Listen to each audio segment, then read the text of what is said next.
अस्सलाम वालेकुम व्यूअर्स, मैं डॉक्टर कमल डेंटल सर्जन।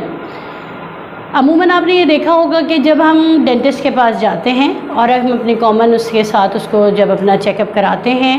और अगर डेंटिस्ट आपको ये डायग्नोस करके दे कि आपका ये दांत अब इतना ख़राब हो चुका है कि ना ही आरसीटी से या किसी भी सूरत में बच नहीं सकता, इस सूरत में या फिर ये कि डेड करने की सूरत में भी अब हम कहते हैं कि ये दांत आपका ट्रीटमेंट करने वाला है और इसमें हम आपको लोकल एनेस्थीसिया दे के इस दांत का ट्रीटमेंट करेंगे, चाहे वो आरसीटी करना हो या एक्सट्रैक्शन करना हो। दोनों सूरतों में एक इंस्ट्रक्शन जो बिफ़ोर आपकी जो प्रोसीजर से पहले की यानी बिफ़ोर प्रोसीजर जो इंस्ट्रक्शंस आपको डेंटिस्ट देता है वो ये देता है कि आपने आने से पहले जहां आपने वाइटल्स चेक कराने हैं जिसमें आपका शुगर, ब्लड प्रेशर और हैप सी वगैरह है, उसके साथ एक चीज़ वो आपको एक प्रिकॉशंस देते हैं जिसमें हम कहते हैं कि आपने यहाँ पे आने से पहले अच्छे तरीके से खा पी के आना है। अमूमन हमारे से पूछा जाता है कि ये क्यों कहा जाता है कि कोई भी डेंटल प्रोसीजर कराने से पहले हमें खा पी के आना चाहिए।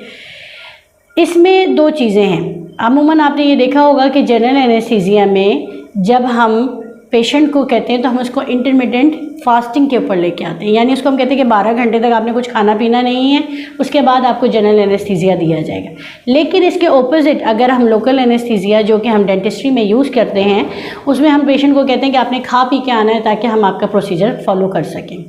इसकी वजह ये होती है, इसमें दो मेन चीज़ें हैं। उसमें सबसे पहली मेन चीज़ तो यही है कि जैसे ही हम आपको लोकल एनेस्थीसिया देते हैं, इंजेक्ट करते हैं, कुछ पेशेंट्स का ब्लड प्रेशर एकदम डाउन की तरफ जाता है और वो उनसे बाद में उनको रिकवर करने में थोड़ा सा प्रॉब्लम होता है।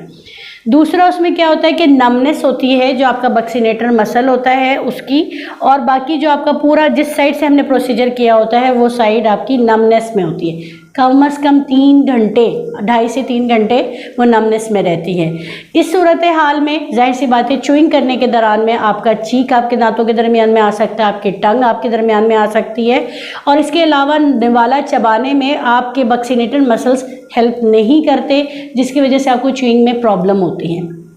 यानी 2.5-3 घंटे तो आप वैसे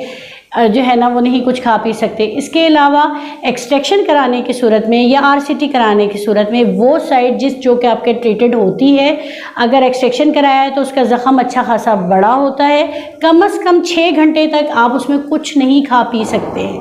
क्योंकि अगर आप कुछ खाएंगे और फूड पार्टिकल्स जाके उसके अंदर फंस जाता है तो वो आपको बहुत ज़्यादा पेन करता है, हीलिंग में भी प्रॉब्लम करता है, स्वेलिंग होती है और उसमें आप दोबारा नहीं खा पी सकते। इसी तरह आरसीटी ट्रीटेड होता है, उसमें हमने इंजेक्ट करना होता है और हमने ड्रिल किया हुआ होता है दांत को, जिसकी वजह से अगर फूड पार्टिकल्स उसके अंदर जाके फंस जाएँ तो आपको बहुत ज़्यादा दर्द होता है और स्वेलिंग होती है और वो आपको लगता है कि दांत की अभी ट्रीटमेंट स्टार्ट नहीं हो सकी है। लिहाजा इन तमाम वजूहात की वजह से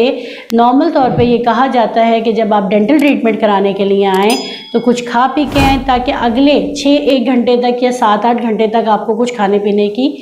जो है ना वो ना हो और आपको ज़रूरत ना पड़े और आपको बाकी आप ओवरऑल हेल्थ के लिहाज से बेहतर रहें।